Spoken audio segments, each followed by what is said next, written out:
Barry Bonds. Now, the Giants did not win this World Series. Barry Bonds never won a World Series. But the World Series had in 2002 against the Angels was as monstrous as we've ever seen. He was a home run hitting machine. You could not get him out. And a lot of us thought in Game 6 they were going to win the World Series.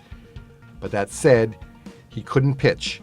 And that's where the Giants met their downfall. And the Angels won Game 7 at home to win their first ever World Series. 2003. Here we go again. The Florida Marlins are back. And in a real surprise, they win Game 6 at Yankee Stadium to win the World Series. Jack McKeon was their manager. He was over 70 years old. He makes the decision to pitch Josh Beckett on short rest in Game 6. A lot of people thought he was crazy and out of his mind, but he was sly like a fox. Josh Beckett pitches a shutout at Yankee Stadium in Game 6. And then the Florida Marlins all go out to left center field, out to Monument Park, amongst the monuments of Ruth and Gehrig and DiMaggio, Mantle, all the greats. And there they stamp their names and spray them with champagne, crowning the Florida Marlins as the World Series champions in 2003. Finally, the Boston Red Sox. They break the curse. 2004, it is finally their year. It's the year for the Red Sox. It's the year for Boston, for Massachusetts, Vermont, Maine, all in New England. They end the curse that started in 1918. They finally win the World Series. They sweep St. Louis.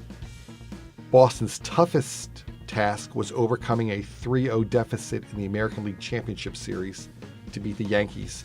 No baseball team had ever overcome a 3-0 deficit in the postseason. The Yankees do it. The Red Sox do it.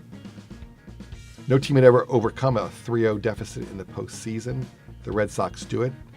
They rallied down to their last inning against Rivera, and they come back in the ALCS. And then in the World Series, they were unleashed, and they just swept the Cardinals. David Ortiz, Curt Schilling with the bloody sock. It was a World Series for the Red Sox, but it was a World Series as much for the fans of Boston and the fans of the Red Sox. Speaking of curses, 2005, the Chicago White Sox. Now, they had not been around for a long time, at least not in October. But the White Sox finally win the World Series. Now, they hadn't won since 1917, when one of their stars was Shoeless Joe Jackson. A couple years later, Shoeless Joe Jackson is thrown out of baseball for throwing a World Series in 1919 with the Black Sox.